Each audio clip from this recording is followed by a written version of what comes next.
The 19th century is a key time period that is rich to explore.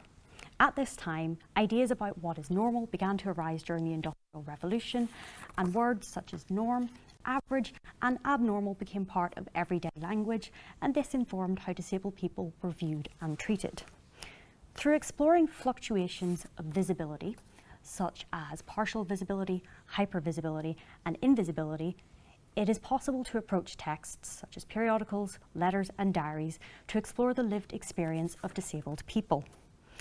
Now, these sources contain layers of visibility. Is it the disabled person speaking, or is someone speaking about or for the disabled person? Assumptions about disability can inform what texts are seen as valid. For example, I'm an ambulatory wheelchair user.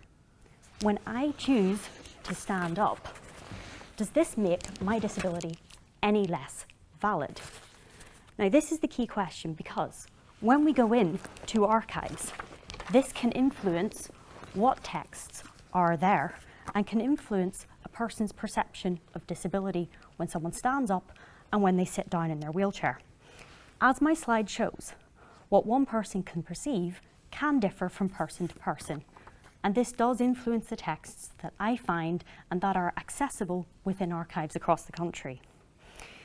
And of course, obviously, disabled people historically are not wearing high visibility jackets when we go to look for their texts and their lived experiences.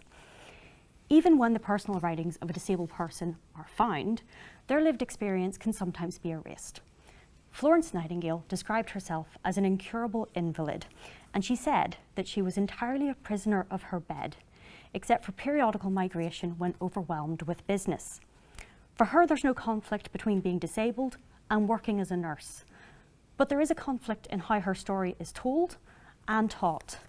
And so despite being a really hyper-visible historical figure, her actual lived experience of disability is invisible.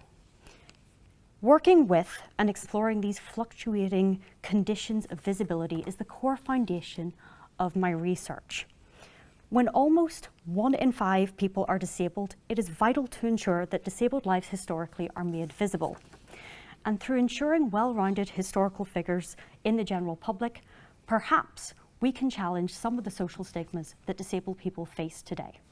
Thank you.